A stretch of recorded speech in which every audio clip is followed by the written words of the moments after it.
একজন খ্রিস্টানের মতো আমি যদি একজন খ্রিস্টান থাকতাম, আমি তো হয়তো আমার রসুলকে চিনতাম না। আমি যদি হিন্দু হতাম, আমি আমার রসুলকে চিনতাম না।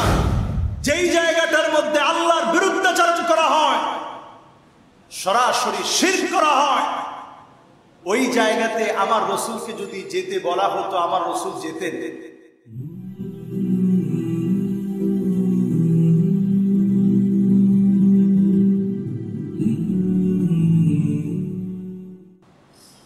নবীজির নাম শুনলে ভালো লাগে, মহব্বত আসে। গত কয়েকটা জুমাতে নবীজির মহব্বতের ব্যাপারে আলোচনা করেছি।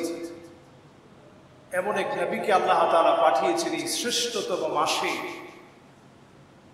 একটা বিষয়কে কেন্দ্র করে একটি মাসের দাম আল্লাহর কাছে সম্মানিত হয়, মানুষের মনেও স্থান করে নেয়।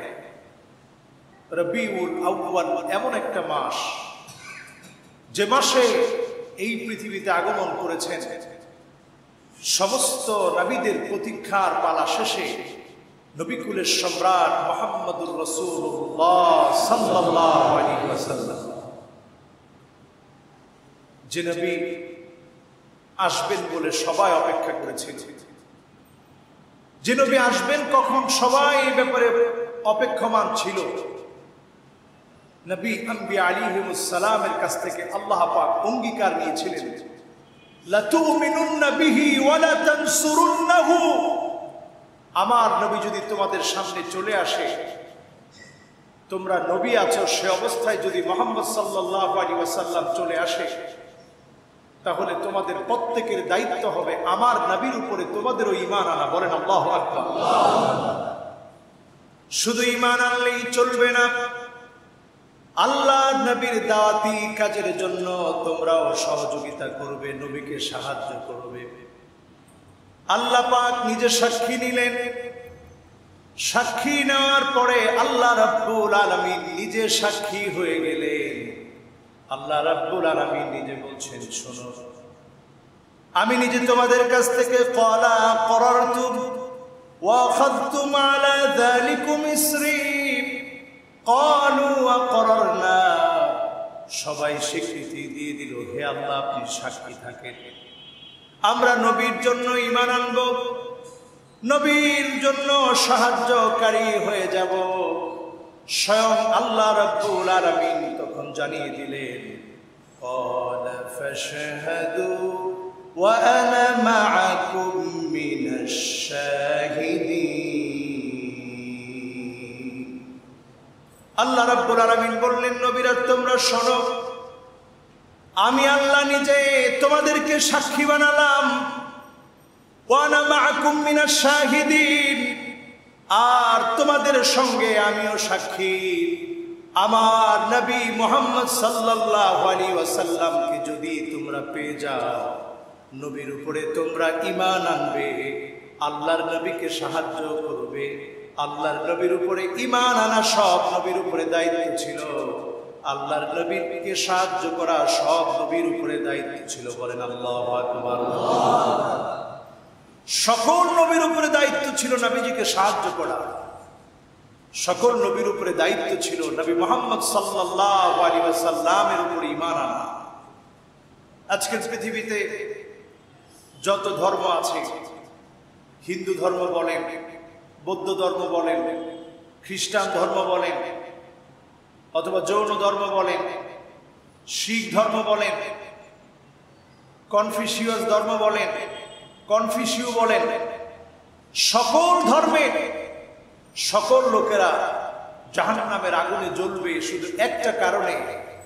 সে কারণটা হচ্ছে তারা প্রত্যেকেই কোনো না কোনো ভাবে ঈশ্বরকে মানে, সৃষ্টিকর্তাকে মানে। একজন স্রষ্টা আছে এটা অনেকেই মানে, একক স্রষ্টায় বিশ্বাস করে, কিন্তু স্রষ্টার প্রতিমা বানায়।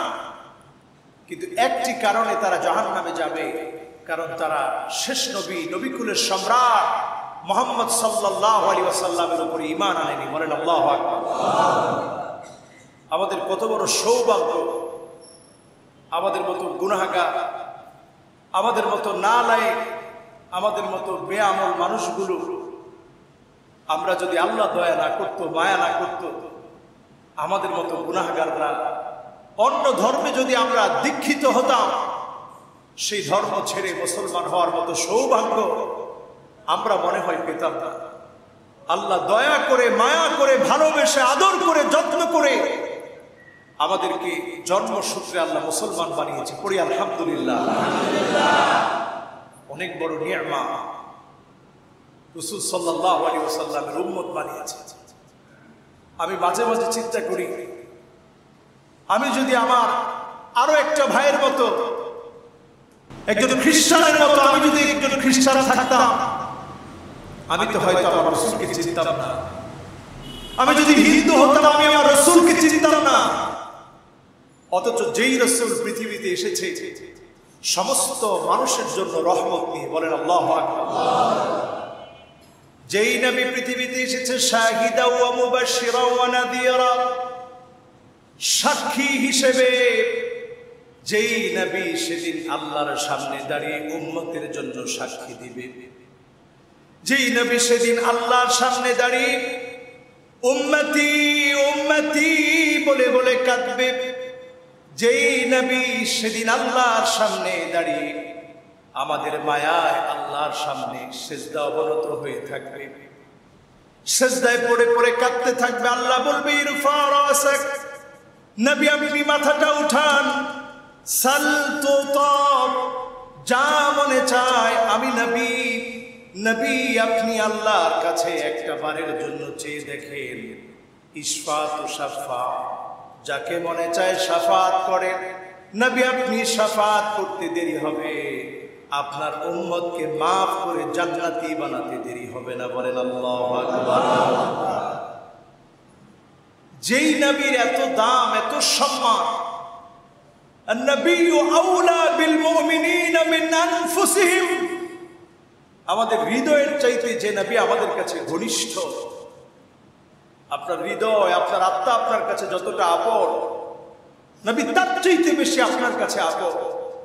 কতটুকু আপন আমি আপনি নবীকে বানাতে পেরেছি, নবীকে কতটুকু আপন বানাতে পেরেছি, নবীর সুন্নতটুকুন কতটুকুন আঁকড়ে ধরতে পেরেছি।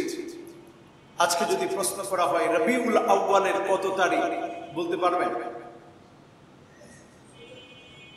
কয় তারিখ? একজন বলেছে 6 তারিখ, একজন বলেছে 3 তারিখ, একজন বলেছে 3 বা 4, মানে একটা তো লাগবেই, হয় 6 হবে, না হয় 3 হবে, না হয় 4 হবে। দেখুন রবিউল আউয়াল কত বড় একটা শুভ সংবাদ নিয়ে এসেছে, মাশাআল্লাহ। এখন আমাদের সেক্রেটারি সাহেব বললেন 5 তারিখ, তাহলে 3, 4, 5, 6 সবগুলা বলা হয়ে গেছে, কোন একটা তো লাগবে। আসলে 5 তারিখ। কয় তারিখ? তো দেখুন 5 তারিখ রবিউল আউয়ালের আমরা অনেকেই জানি না। যদি জিজ্ঞাসা করি আজকে অক্টোবরের কয় তারিখ, কয় তারিখ বলেন তো সবাই, দেখি কয় তারিখ? এটা সবাই জানে, আজকে অক্টোবরের 23 তারিখ।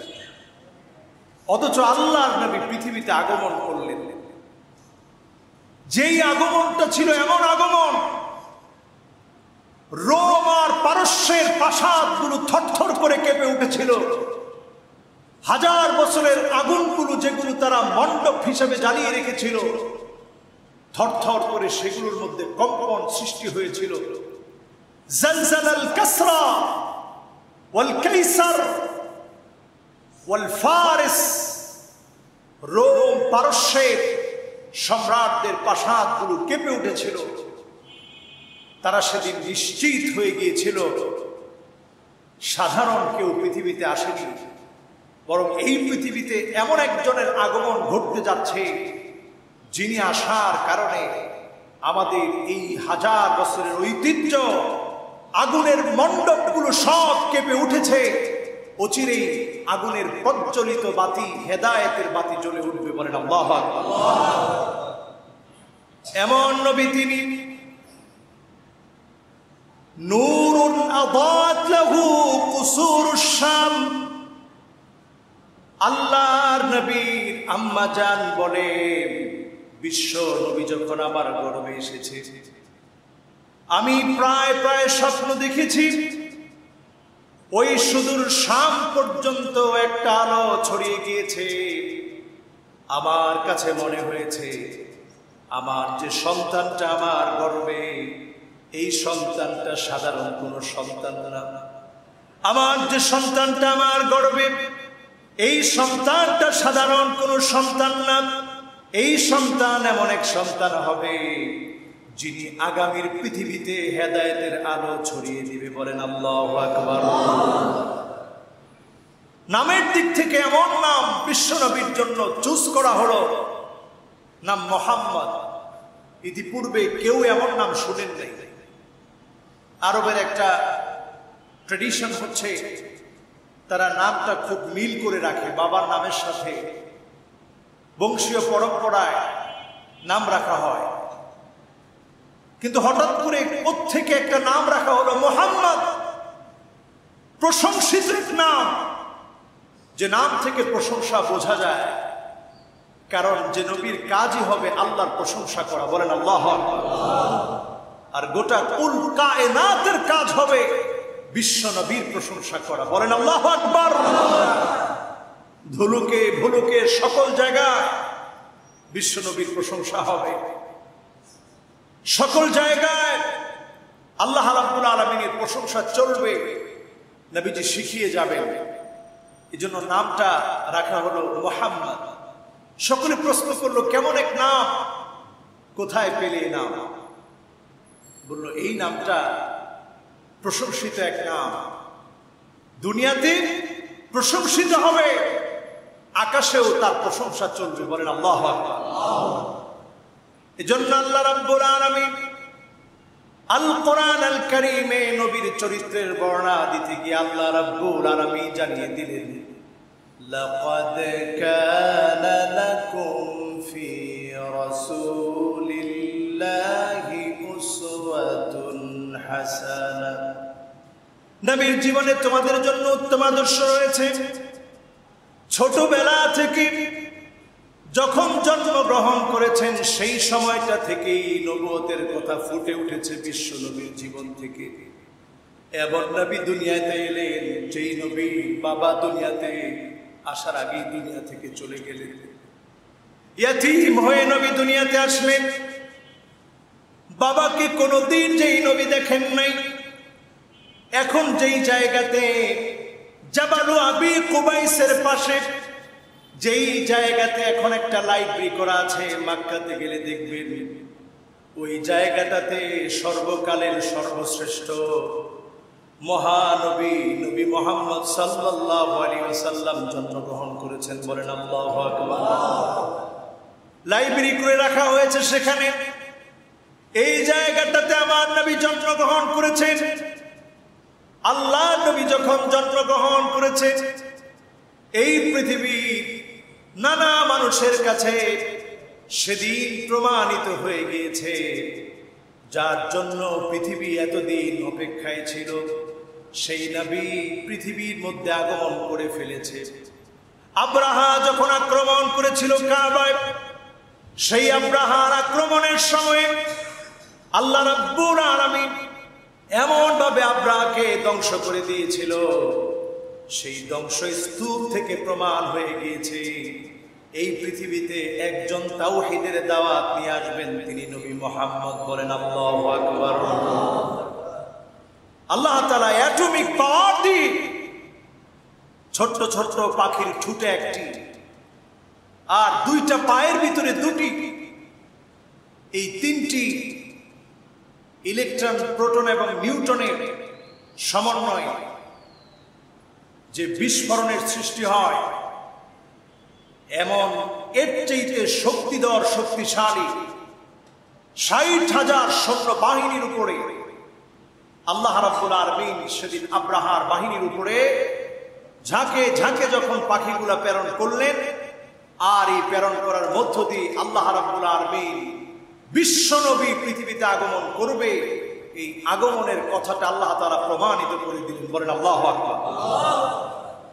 এই ঘটনার পর থেকে নিয়ে লোকেরা এই কথা বুঝে ফেলল, এই পৃথিবীতে কেউ কাউকে বাঁচাতে পারে না, কেউ কাউকে মারতে পারে না, একমাত্র যিনি বাঁচানোর মালিক, মারার মালিক তিনি কে? আব্দুল মুত্তালিব সম্পর্কে নবীর কি লাগে? বলেন সবাই, কি লাগে? আব্দুল মুত্তালিব, সবাই বলেন আব্দুল মুত্তালিব। দেখেন নবীর ইতিহাস আমরা কতটুকু জানি। আব্দুল মুত্তালিব সম্পর্কে নবীর কি লাগে? হ্যাঁ, আবার সবাই একটু বলেন সম্পর্কে কি লাগে? আর আবু তালেব নবীর সম্পর্কে কি লাগে? চাচা। আব্দুল মুত্তালিব কাবা ঘরের সামনে গিয়ে আল্লাহর দিকে তাকিয়ে, আকাশের দিকে তাকিয়ে আল্লাহ পাকের কাছে ফরিয়াদ শুরু করলেন, ইয়া রাব্বি লা আরজু লাহুম সিওয়াকা, ইয়া রাব্বি ফামনা মিনহুম হিমাকা, ইন্না আদুওয়াল বাইতি মান আদা ইমনাহুম আন ইউখাররিবু কিরাকা। আব্দুল মুত্তালিব সেদিন কাবা চত্বরে দাঁড়িয়ে আল্লাহকে বললেন, আল্লাহ, ইয়া রাব্বি লা আরজু লাহুম সিওয়াকা, আজকের সাহায্যের জন্য অন্য কোন মালিকের কাছে সাহায্য চাই না, কারণ আজকে জানি একমাত্র যিনি সাহায্য করবেন তিনি কে? ইয়া রাব্বি ফামনা মিনহুম হিমাকা, আল্লাহ আপনি ছাড়া আজকে কেউ কাবাকে রক্ষা করতে পারবে না, আল্লাহ আপনি ছাড়া কাবাকে কেউ রক্ষা করতে পারবে না। ইন্না আদুওয়াল বাইতি মান আদা,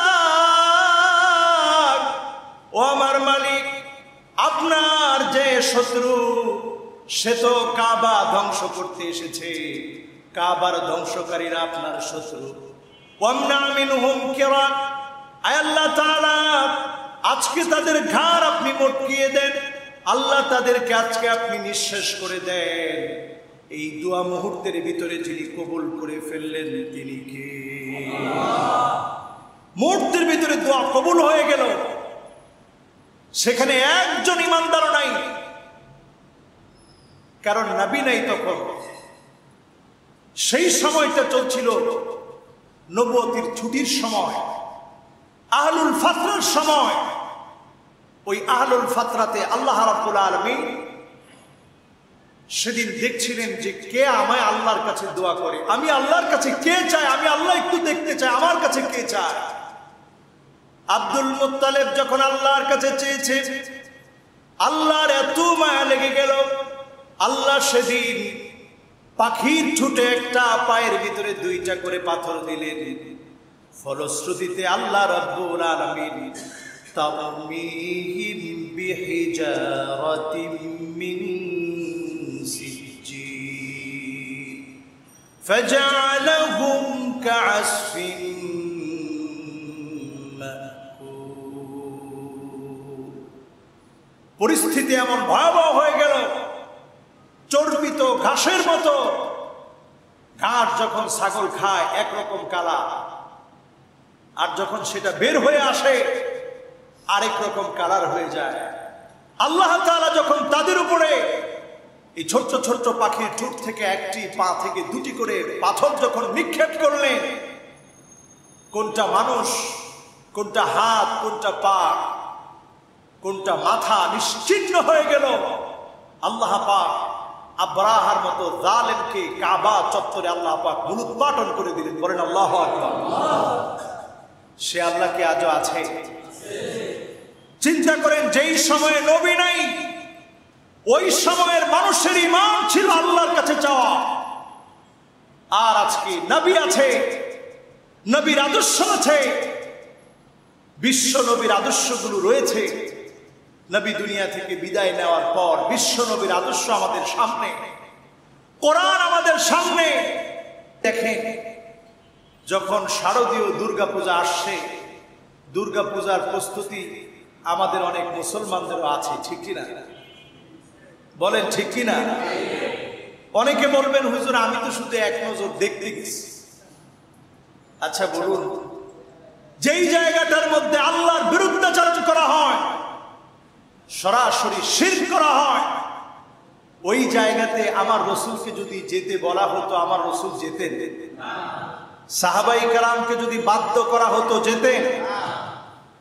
তরবারি দিয়ে আঘাত করা হয়েছে, সালাম দেওয়ার পরেই সাহাবাই কেরামকে তরবারি দিয়ে আঘাত করা হয়েছে। বুঝে ফেলেছে এটা মুহাম্মদ সাল্লাল্লাহু আলাইহি ওয়াসাল্লামের পক্ষ থেকে এসেছে, এখন ইসলামের দাওয়াত দিবে।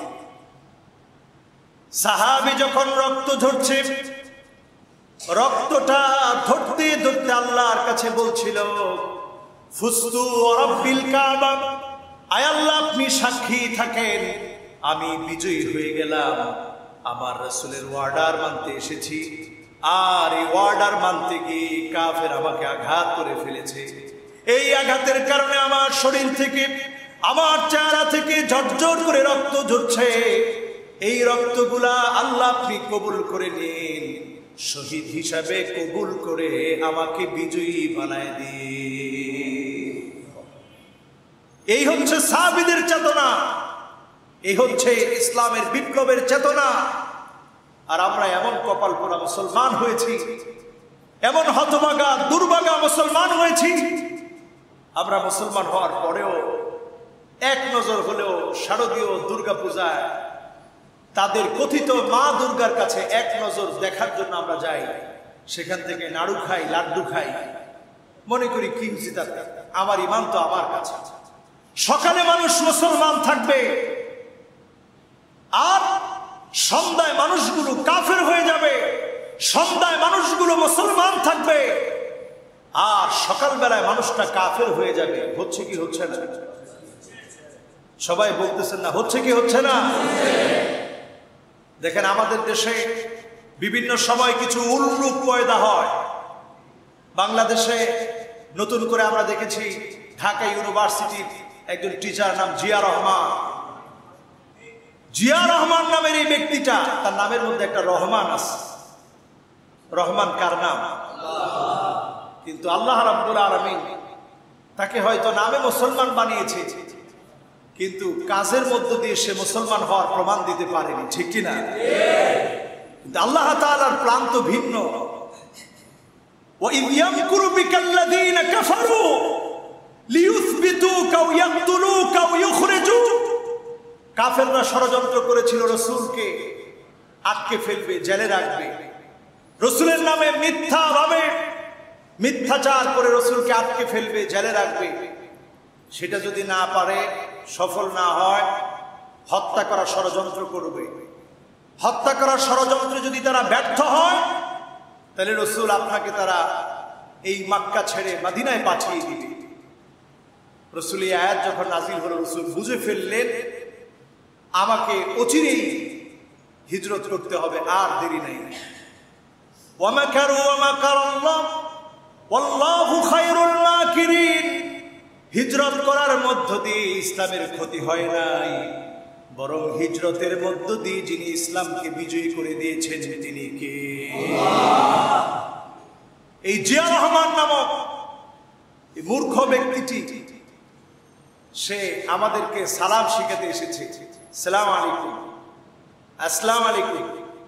যে এইরকম সালাম নাকি একসময় প্রচলিত ছিল, পরে কে বা কারা জানি নতুন করে আসসালামু আলাইকুম শিখিয়েছে। আচ্ছা বলুন তো, এই সালাম কি কেউ আমাদেরকে শিখিয়েছে না আল্লাহ শিখিয়েছে? বলেন, এই সালাম কি কেউ শিখিয়েছে না আল্লাহ শিখিয়েছে? তবে সে একটা মূর্খতার পরিচয় দিয়ে মুসলমানদের জন্য সুযোগ করে দিয়েছে শুদ্ধভাবে সালাম দেওয়া। এখন আর কেউ অশুদ্ধ সালাম দিবে না, শুদ্ধভাবে সালাম দিবে। বলেন ইনশাআল্লাহ। শুদ্ধ সালাম কি? তাহলে আসসালামু আলাইকুম দেওয়া যাবে, অথবা আসসালামু আলাইকুম দেওয়া যাবে? কিভাবে দিবে? মাশাআল্লাহ, আসসালামু আলাইকুম ওয়া রাহমাতুল্লাহ। শুদ্ধ সালামের একটা প্রচলন শুরু হয়ে গেছে। বলেন আল্লাহু আকবার। সে চক্রান্ত করছিল সালাম বন্ধ করতে, আর আল্লাহ তাআলা এখন শুদ্ধভাবে সালাম দেওয়া মুসলমানদের মধ্যে প্রচলন ঘটায় দিয়েছে। বলেন আল্লাহু আকবার। আপনি আল্লাহ হাফেজ বলেন। আজকের বাইতুল ওদুদ মসজিদ থেকে পরিষ্কার করে বলতে চাই, আল্লাহ হাফেজ অর্থ কি? আল্লাহর জিম্মায় আপনাকে সুপুর্দ করলাম। নোয়াখালীর আঞ্চলিক ভাষায় বলে আল্লাহর হাওলা। কি বলে? আপনারে আল্লাহর হাওলা কইতেন, মানে আপনি যাচ্ছেন আল্লাহ আপনাকে ভালো রাখবেন, আল্লাহর হাওলা। তাহলে এই শব্দের মধ্যে কোনো অসুবিধা আছে? তবে সাহাবায়ে কেরাম রিদওয়ানুল্লাহি আলাইহিম আজমাইন বিদায়ের সময় বলতেন ফি আমানিল্লাহ। বলুন কি বলবেন? আজকে থেকে সবাই বলবেন কি বলবেন? মানে আল্লাহ পাকের আমানতে আপনাকে দিয়ে দিলাম, ফি রিআয়াতিল্লাহ, আল্লাহর তত্ত্বাবধানে আপনাকে দিয়ে দিলাম। একই অর্থ হচ্ছে আল্লাহ হাফেজ। আমরা বলার চেষ্টা করব, বলি ইনশাআল্লাহ। শারদীয় দুর্গাপূজার সাথে আমাদের কোনো সম্পর্ক আছে? সেখানে যাওয়া যাবে? সেখানের মিষ্টি, গুড়, লাড়ু খাওয়া যাবে?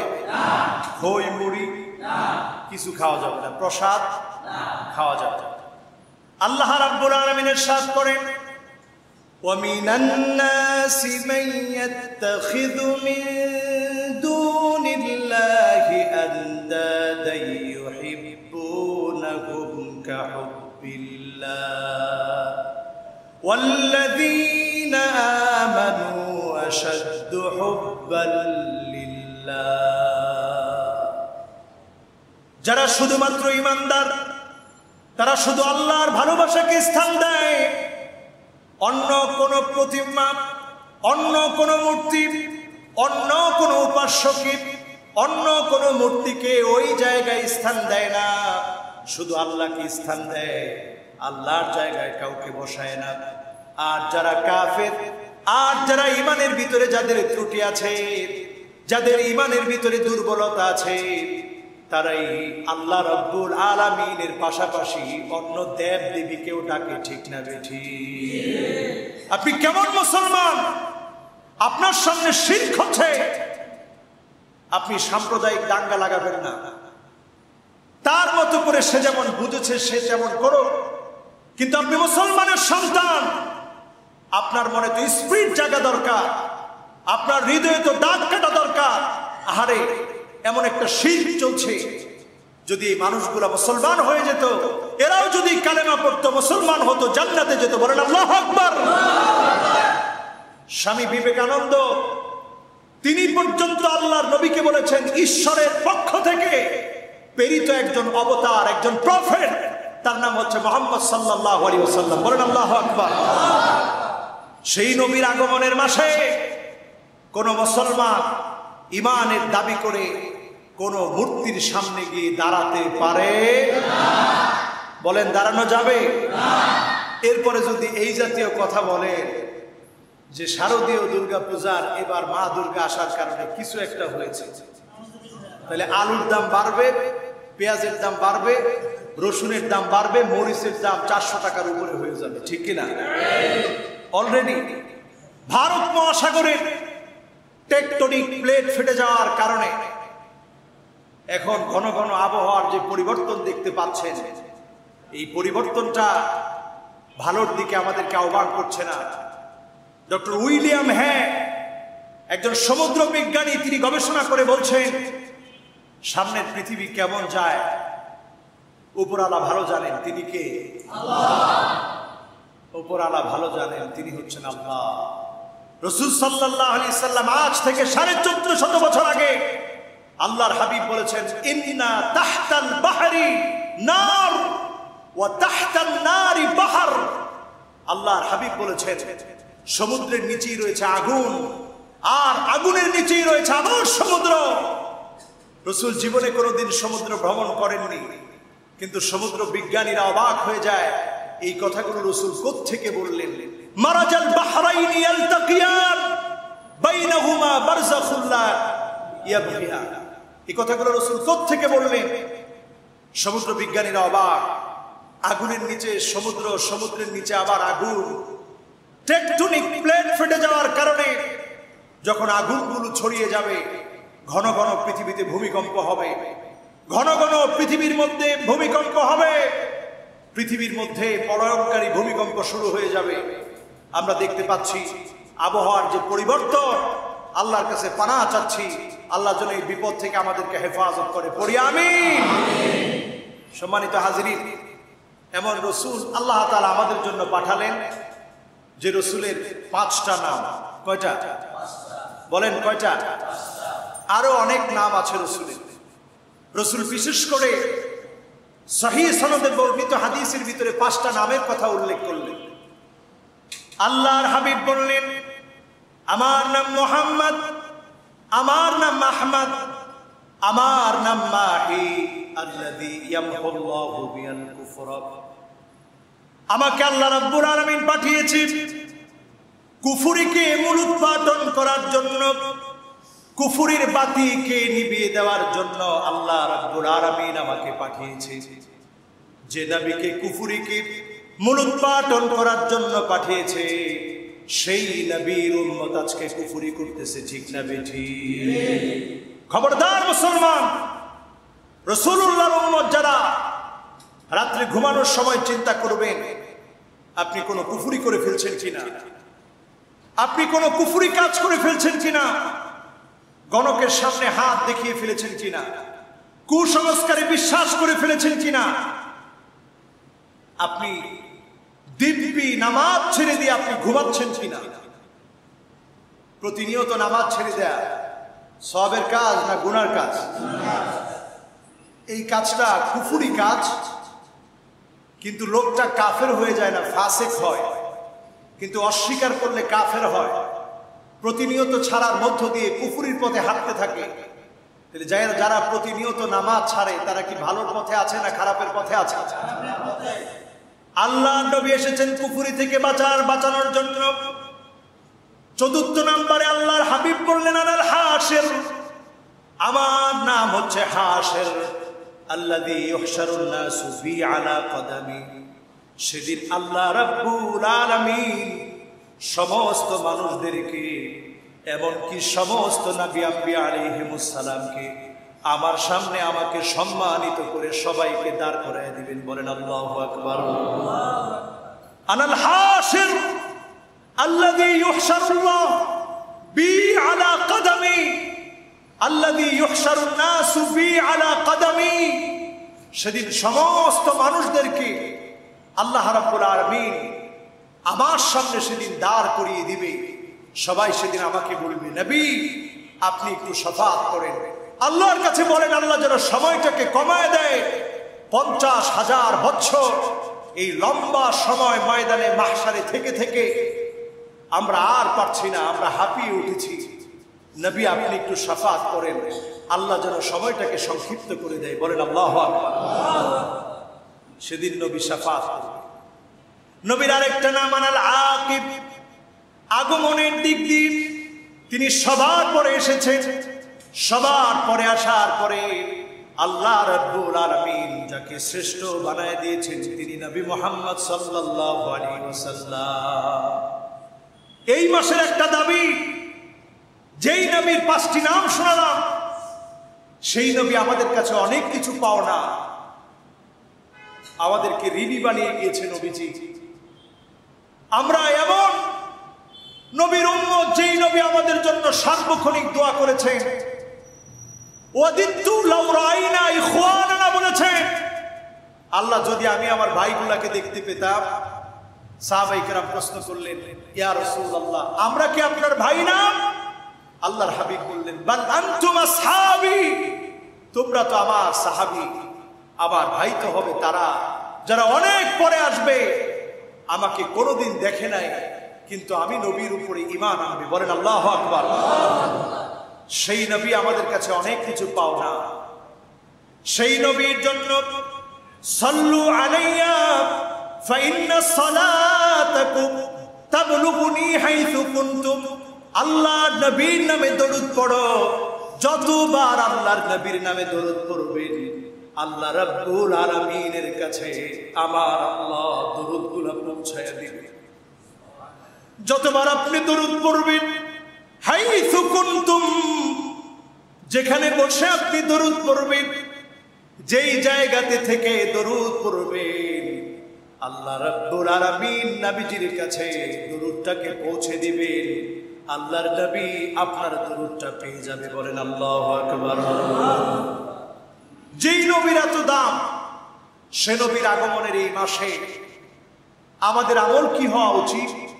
আমাদের আমল হওয়া উচিত সুন্নাহ গুনে গুনে মানবেন, সুন্নাহ মেনে মেনে চলবেন, সুন্নাহ মেনে মেনে বুঝে বুঝে আমল করবেন। সুন্নাতের বাহিরে আমরা যাব না। বলি ইনশাআল্লাহ। সম্মানিত হাজিরিন, দুঃখের কথা কোথায় বলি? এই তো গেল সালামের কথা বলছিলাম।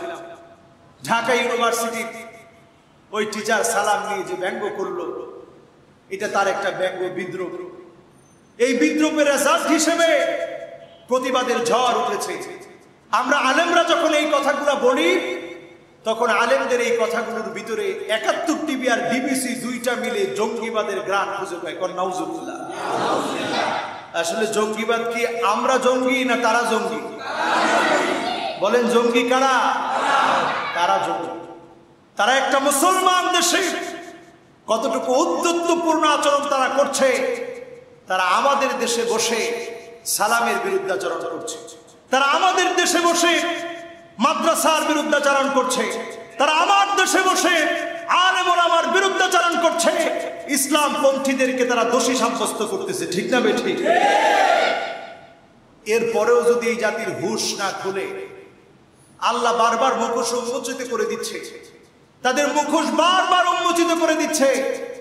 এরপরেও যদি আপনার মনে তাদের মহাব্বত থাকে, কেমনে নবীর উম্মত হবে? কি করে নবীর উম্মত হবে? নবীর উম্মতদেরকে যারা প্রতিনিয়ত গায়েল করে, সালাম দেওয়ার মতো একটা বিষয়কে যারা জঙ্গিবাদের সাথে সম্পৃক্ত করে, আচ্ছা বলেন তো তারা কি জান্নাতে সালাম পাবে? সালামের বিপরীতে জান্নাতে আরেকটা থাকবে, সেটা কি? বলেন সালাম মানে শান্তি, আর শান্তির বিপরীতে আরেকটা আছে, সেটা কি? বলেন সেটা কি? জান্নাতীদেরকে সেদিন অভিবাদন দেওয়া হবে।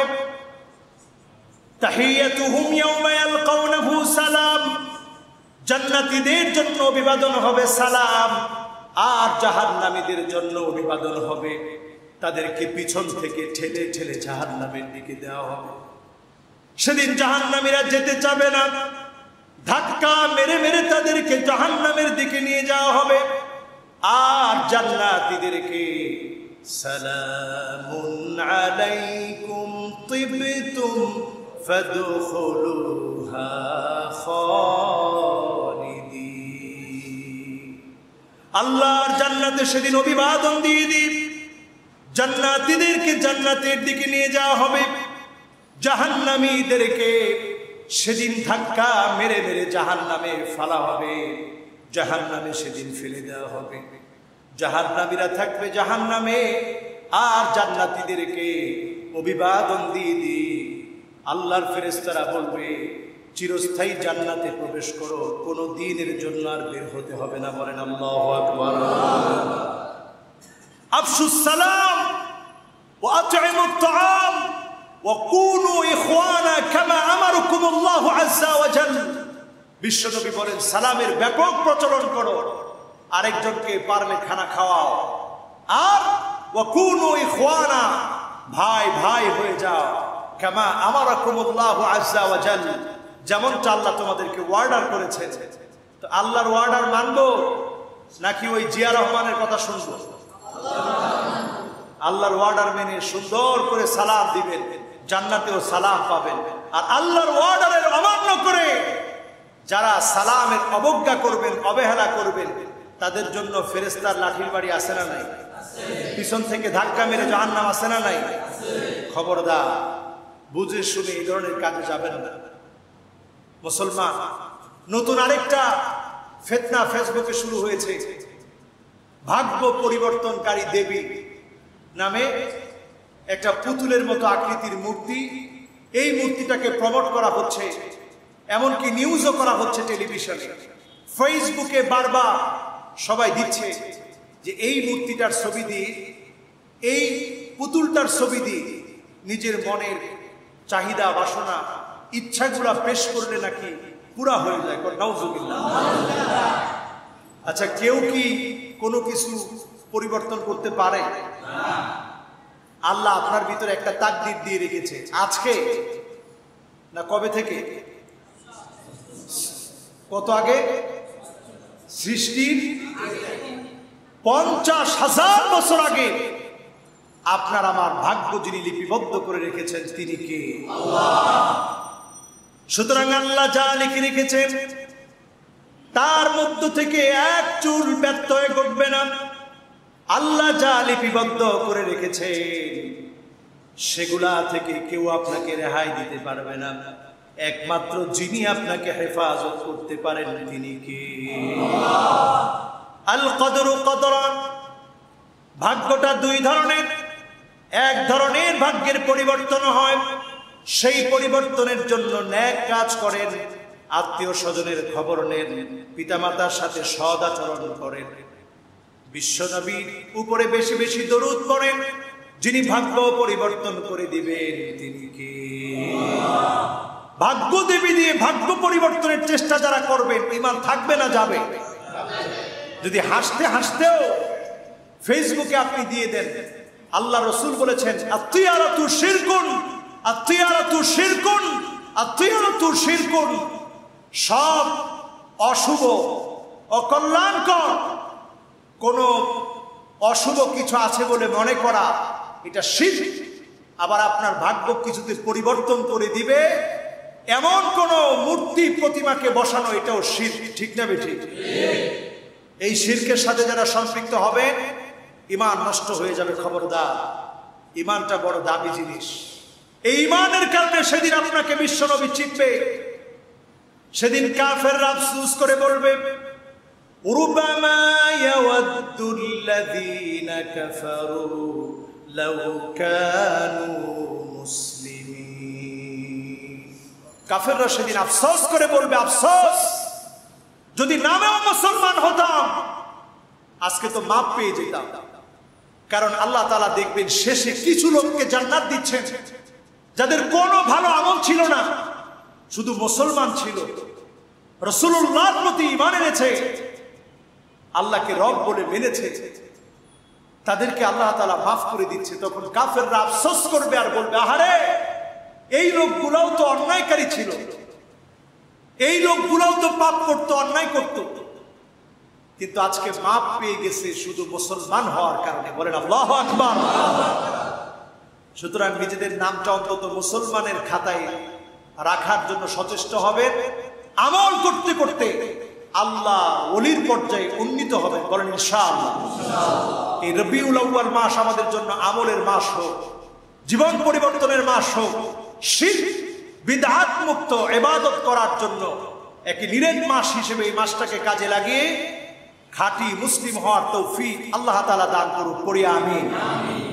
আল্লাহ ছাড়া নেই যে মাবুদ সৃষ্টিকুলের মাঝে, চিরজীবী তিনি সবার ধারক যেন তাজে। আল্লাহ ছাড়া নেই যে মাবুদ